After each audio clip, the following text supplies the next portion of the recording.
Assalamualaikum warahmatullahi wabarakatuh. Salam sejahtera bagi kita semua.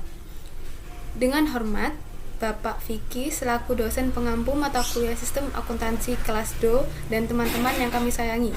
Sebelumnya, kami ucapkan terima kasih untuk waktunya karena telah memberikan kesempatan kepada kami untuk mempresentasikan sebuah artikel yang berjudul Menentukan Kepercayaan E-Government dengan Pendekatan Model Sukses Sistem Informasi ke Sistem Asuransi Layanan Pemerintah Filipina atau GSIS, Sistem Jaminan Sosial atau SSS, dan Biro Pendapatan Internal atau BIR. Sebelumnya, izinkan kami memperkenalkan diri kami dahulu. Kami dari kelompok 3 dengan anggota sebagai berikut. Risti Dinerlarasati atau saya sendiri dengan NPM 203, Nesa Pavetria dengan NPM 355, Marcelo Boas Permata dengan NPM 242, Shanela Oktabila Trimoryawan dengan NPM 085, dan Muhammad Dairil Rehan Putra Effendi dengan NPM 169. Pertama yang akan kami bahas yaitu mengenai alasan adanya penelitian ini. Di setiap negara pasti membutuhkan kemajuan teknologi untuk membantu menyelesaikan segala kegiatan pemerintahannya dengan efektif dan praktis, seperti e-government.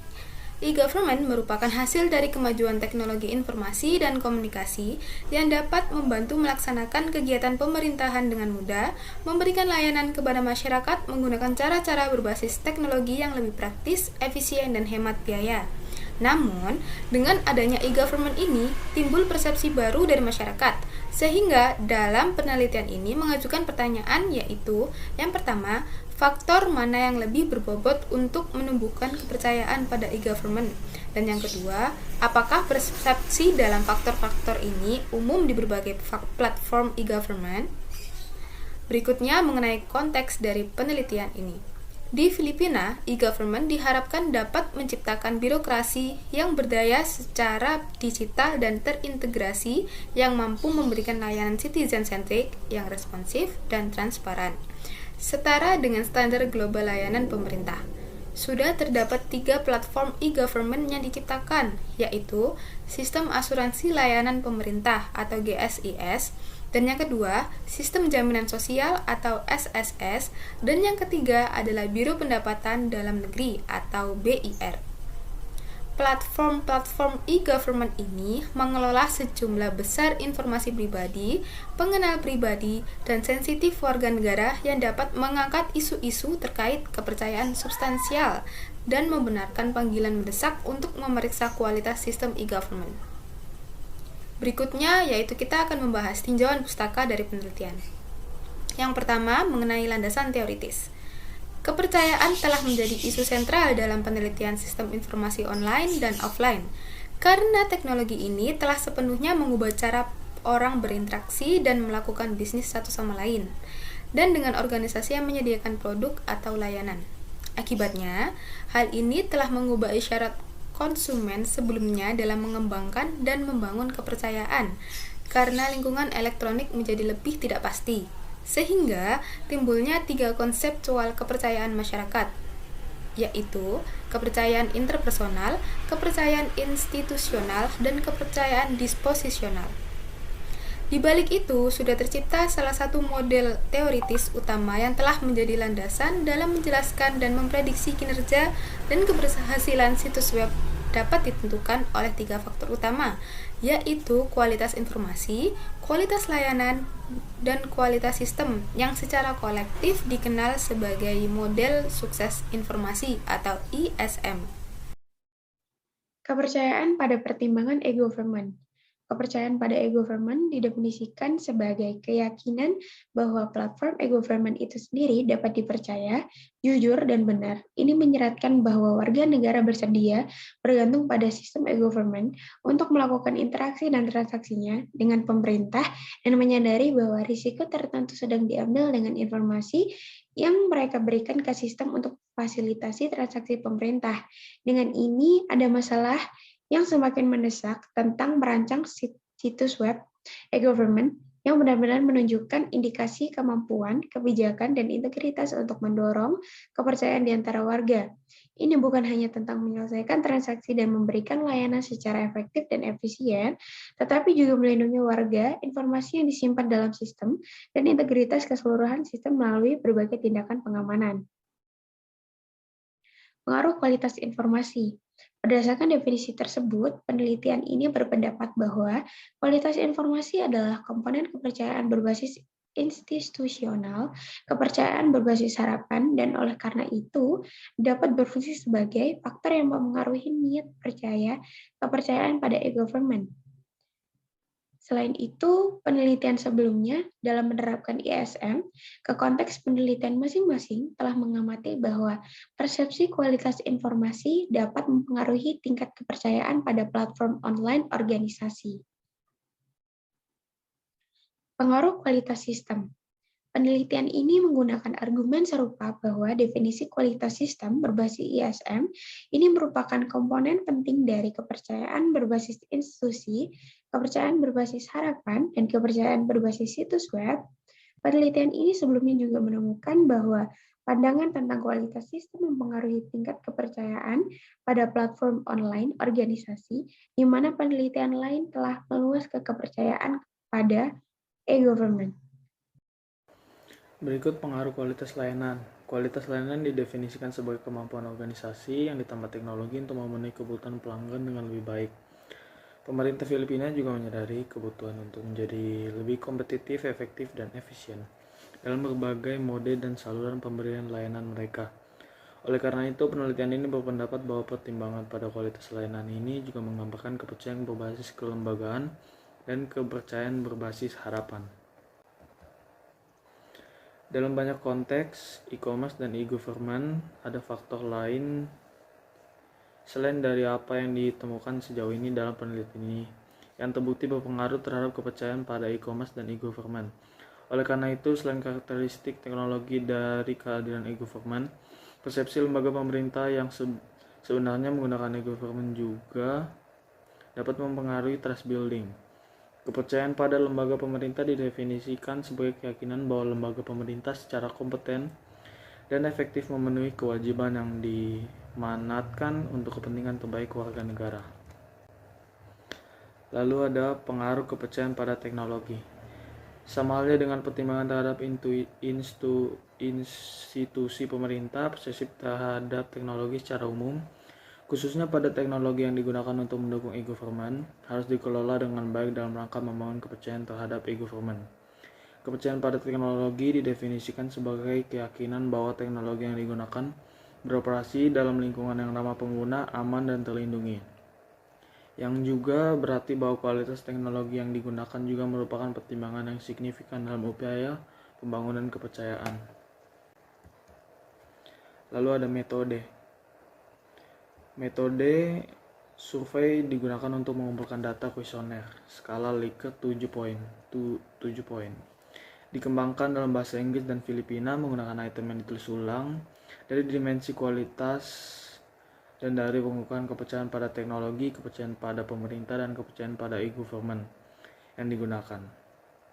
Menggunakan wawancara tatap muka untuk convince sampling tanpa kuota. Total 668 responden menjawab kuesioner survei berbasis kertas dengan 199 pengguna IJGSIS, 241 pengguna ISSS, dan 228 pengguna IBIR. Semua responden adalah pengguna individu dari sistem e-government masing-masing. Artinya mereka memiliki antarmuka dan pengalaman langsung dalam berinteraksi dengan sistem ini. Baik, materi selanjutnya yaitu analisis dan hasil. Next slide. Yang pertama yaitu profil responden. Dari data yang sudah terkumpul dengan total 668 responden yang didominasi oleh perempuan, untuk GSIS sebagian besar responden berusia antara 41 hingga 60 tahun. Untuk SSS dan BIR, responden sebagian besar berusia muda yaitu 20 hingga 40 tahun. Pengguna GSIS sudah mulai menggunakan situs e-GSIS mereka baik awal yaitu minimal 10 tahun ketika masih dalam tahap awal atau terlambat 1-3 tahun. Namun bagi pengguna SSS dan BIR, sebagian besar telah menggunakan situs web masing-masing untuk jangka waktu yang relatif lebih singkat, yaitu kurang dari 1 tahun hingga 3 tahun. Next slide. Selanjutnya yaitu statistik, deskriptif, validasi, dan reliabilitas. Analisis faktor konfirmatori digunakan untuk menentukan validitas dan reliabilitas data survei. Hal ini untuk memastikan kualitas data yang dikumpulkan sebelum hipotesis penelitian dapat diuji.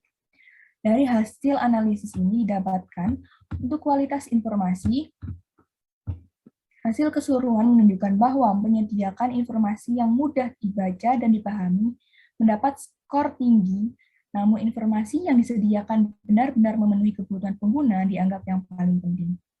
Untuk kualitas sistem yang mudah digunakan mendapat skor umpan balik tertinggi, tetapi pengguna sebenarnya mencari sistem online yang terorganisir dengan baik. 3 yaitu persepsi tentang kualitas layanan ditemukan konsisten, di mana ketergantungan sistem e-government adalah yang tertinggi dalam hal umpan balik pengguna, dan dalam hal pentingnya bagi pengguna. Selanjutnya yaitu keyakinan pada lembaga pemerintah yang bertindak demi kepentingan terbaik warga mendapat skor tertinggi untuk umpan balik pengguna. Tetapi keyakinan bahwa lembaga pemerintah kompeten dan efektif adalah yang paling penting bagi pengguna. Selanjutnya yaitu dalam kepercayaan pada teknologi. Keyakinan bahwa internet memiliki pelindungan yang cukup mendapatkan umpan balik pengguna yang paling menguntungkan. Tetapi pengguna sebenarnya lebih memilih perasaan percaya diri pada kualitas enkripsi dan kemajuan teknologi lainnya. Yang terakhir, untuk kepercayaan pada e-government, ketiga kelompok pengguna e-government percaya bahwa sistem mereka masing-masing jujur dan benar adalah yang paling penting dalam menemukan kepercayaan pada e-government. Selanjutnya yaitu matriks kolerasi. Hasilnya salah kualitas informasi dan kualitas sistem, dan kualitas informasi, dan kualitas layanan. Beberapa korelasi antara variabel-variabel ini lebih tinggi dari akar kuadrat di diagonal. Namun, hal ini mungkin disebabkan oleh persepsi alami responden bahwa untuk memperoleh informasi yang baik harus ada sistem dan pelayanan yang baik untuk menyampaikan informasi tersebut. Secara keseluruhan, ada cukup validitas diskriminan yang dapat diterima untuk melanjutkan analisis statistik dan interpretasi lainnya. Next slide. Pemodelan persamaan struktural atau SEM. SEM digunakan untuk menguji hipotesis penelitian. Selanjutnya, analisis multi-kelompok SEM digunakan untuk menguji hipotesis penelitian pada tingkat kontekstual. Berdasarkan hasil, kepercayaan pada teknologi adalah paling konsisten secara keseluruhan. Dan di antara ketiga skenario, memberikan pengaruh positif dan sangat signifikan terhadap kepercayaan pada e-government. Ini diikuti oleh kualitas informasi. Di sisi lain, secara konsisten juga terlihat bahwa kualitas sistem menghasilkan pengaruh yang sangat lemah terhadap kepercayaan pada e-government, baik dalam model keseluruhan maupun dalam konteks e-government secara individu. Materi yang terakhir yaitu analisis post hoc. Analisis tambahan dilakukan untuk menentukan tingkat perbedaan statistik antara 3 skenario kasus e-government dari penelitian ini. Analisis post hoc pertama menentukan perbedaan statistik dalam skor rata-rata dari setiap variabel penelitian antara setiap konteks e-government, yaitu menghitung nilai T melalui perbandingan rata-rata. Dari hasil penelitian ini tidak ada perbedaan yang signifikan secara statistik di semua skor rata-rata variabel penelitian antara EGSIS dan ESSS. Hal ini diharapkan karena kedua konteks penawaran layanan keuangan yang sangat mirip dengan pengguna masing-masing. Analisis post hoc kedua adalah perbandingan kelompok SEM. Analisis statistik multi kelompok yang menghasilkan skor Z menghasilkan wawasan yang menarik tentang tingkat perbedaan antara dan di antara 3 konteks penelitian. Berdasarkan hasil, ada beberapa perbedaan yang signifikan secara statistik ditemukan dalam penelitian ini.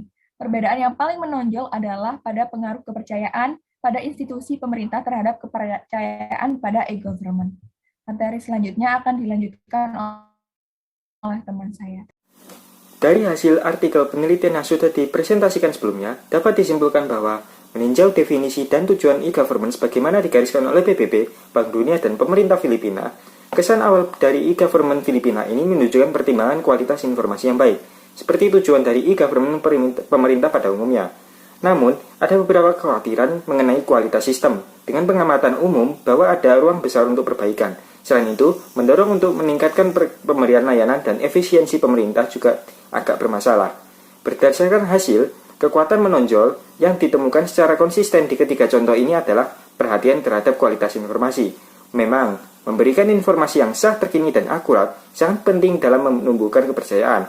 Oleh karena itu, praktik penyediaan informasi yang berkualitas ini perlu dipertahankan. Hasil penting lain di sini adalah pengaruh signifikan dari percayaan pada teknologi terhadap kepercayaan pada e-government. Instansi pemerintah harus menggunakan teknologi dengan cara yang diharapkan pengguna dan dengan cara teknologi ini seharusnya digunakan. Pada kasus ini, kualitas sistem yang lemah mempengaruhi kepercayaan pada e-government. Ini adalah hal yang paling sulit untuk dicapai, mengingat kondisi infrastruktur internet pada Filipina yang saat ini. Namun yang perlu ditunjukkan adalah bahwa meskipun kepercayaan pada teknologi memberikan pengaruh yang kuat dan positif terhadap kepercayaan pada e-government, persepsi umum tentang hal itu sebenarnya rendah. Selanjutnya, ada implikasi teoritis.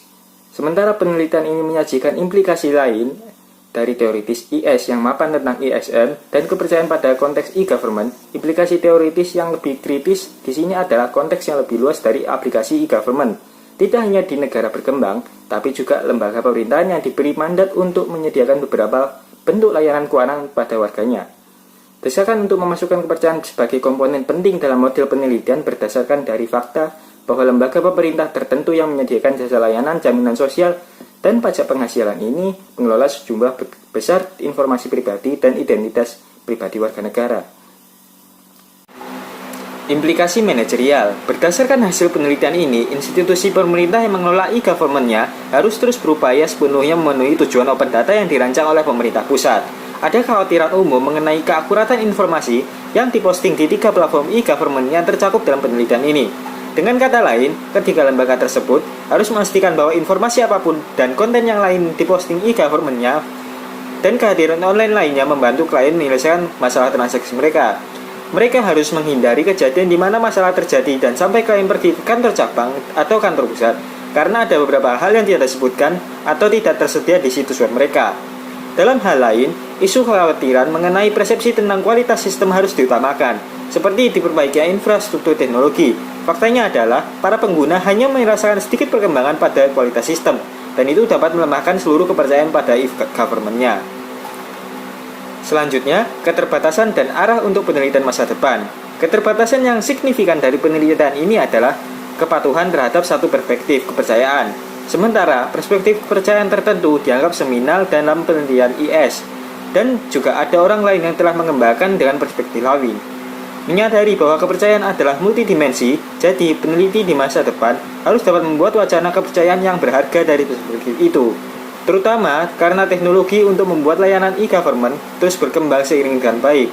Selain itu, menganalisis konteks e-government juga dapat melalui model teoritis yang lain mendasarkan dalam penelitian SI, seperti teknologi acceptance model, tes teknologi, FIT, Unified Theory of Acceptance and Use of Technology, dan literasinya masing-masing. Sekian presentasi artikel penelitian ilmiah dari kelompok kami. Jika ada salah kata, mohon maaf.